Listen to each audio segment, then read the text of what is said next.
一个从来不关心你加班到凌晨猝死在工位上的政府，一个从来不关心你到底能不能买房、能不能结婚养娃的制度，却在某一天突然开始格外关心你有没有按时缴社保。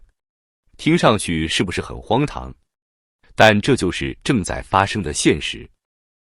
2025年，北京社保缴费基数下限硬生生涨到了7162元，比2021年的3613元整整翻了1倍，涨幅高达 98%。然而，你的工资翻倍了吗？没有。相反，在裁员潮、降薪潮的夹击下，大多数普通上班族甚至活得比4年前更惨。这就像掉进了一个死亡螺旋，因为经济差，断缴的人越来越多，低基数的人也越来越少，剩下的数据全是高收入群体，于是平均数被硬生生拉高，于是基数再涨，更多人缴不起，又断缴，基数被再次拔高，形成恶性循环。说白了，就是愈填愈深的黑洞。在中国2000多年王朝史上，量出为入早就是常态。没钱了，那就加派，直到百姓加到吐血，最后政权崩盘。如今进入现代社会，本该改善的，却换了个马甲，照旧上演。让我们来算一笔真实的账。如果一个普通打工人月薪只有2690元，按照北京的社保缴费基数7384.2元来算，个人部分要交约1295元，直接从工资里扣，公司还要为你交2554元，结果就是你到手工资只剩下1395元，而公司和你一共上缴给国家3849元。注意，这还是在你一个月只挣到手1000多块钱的前提下，也就是说，你辛辛苦苦搬砖，工资还不够北京一顿饭局的账单，结果却要替国家负担接近工资3倍的社保贡品。如果换算比例，相当于工资的 51.8%， 直接被拿走了，你一半的人生被制度吞掉。别以为这是个例，北京只是冰山一角。上海自2025年7月起，社保缴费基数下限被定为7460元，上限更是高达37302元。四川2025年的社会平均工资被官方报出7518元，比去年涨了7%至8%。然而，民众真实收入却在缩水。更触目惊心的是全国断缴人数。根据人社部的数据，截至2025年3月，全国社保断缴人数超过4200万人，占比 17.8%。其中，25至35岁年轻人断缴率高达 31.7%， 灵活就业群体断缴率 38%。换句话说，每3个年轻人里就有1个主动放弃社保，因为他们太清楚了，与其被吸干，不如直接退出。在今年第一季度，青年人中有 23% 以上选择断缴，比去年同期高了 8.6个百分点。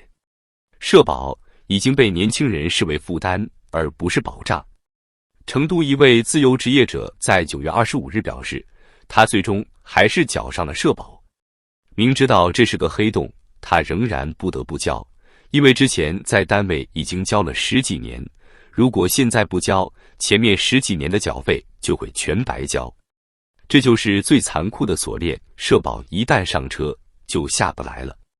不交，前面的血汗钱打水漂，继续交，每个月的收入又被掏空。很多灵活就业的年轻人，比如外卖骑手、网约车司机，月收入不过4-5千，甚至更低。可按照虚高的缴费基数，他们每个月要掏出上千块给社保，结果就是交不起，干脆断缴。那么，为什么社保基数年年涨？关键在于社会平均工资，它决定了社保缴费基数的上下限。但荒诞的是，公布的社会平均工资里，压根没算上那2-3亿灵活就业群体。外卖骑手、网约车司机、快递小哥、自由职业者，他们都被排除在外。于是，数据就成了泡沫。真实情况是，绝大多数人收入不涨反降，可社平工资却年年上升。2025年，四川社平工资7518元，看似很体面，但现实里有多少人能月入7000？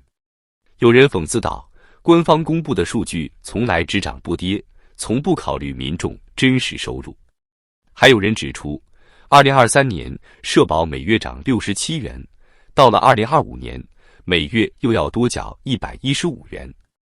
太黑了，制度的脸都不要了。你以为社保是为了你养老？不，它只是制度设计者的提款机。中国现行社保体系分为3类：公务员、城镇企业职工和农民工。退休后的待遇差距令人瞠目结舌。公务员退休金每月几千到上万元不等，且每年都有涨幅。城镇企业职工每月2-3千元，农民工仅能领100-200元，且无涨幅保障。你没看错，这差距高达上百倍。同样是缴纳社保，有的人退休后能过上中产生活，有的人退休后只能靠低保度日。这就是严重的不公平。越是最底层的人，缴纳的压力越大，得到的保障越少。这也解释了为什么年轻人和灵活就业群体宁可断缴，也不愿意交。缴了社保，对他们来说几乎是有去无回的强制性税收。如果你以为社保还能保障未来养老，那你就大错特错了。中国国务院在2024年公布的审计报告显示，于20个省级政府挪用社保基金602亿元，用于偿债、发工资、填补财政缺口。更早的数据也显示，中国社保赤字已经多年累积。2023年，中央政府向社保基金补贴超过2.4万亿元。根据中国社科院2019年的研究报告，中国的基本养老基金将在2035年耗尽。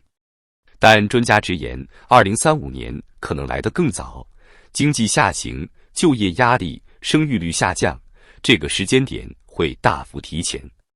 换句话说，普通民众现在缴纳的社保，未来可能拿不到任何回报。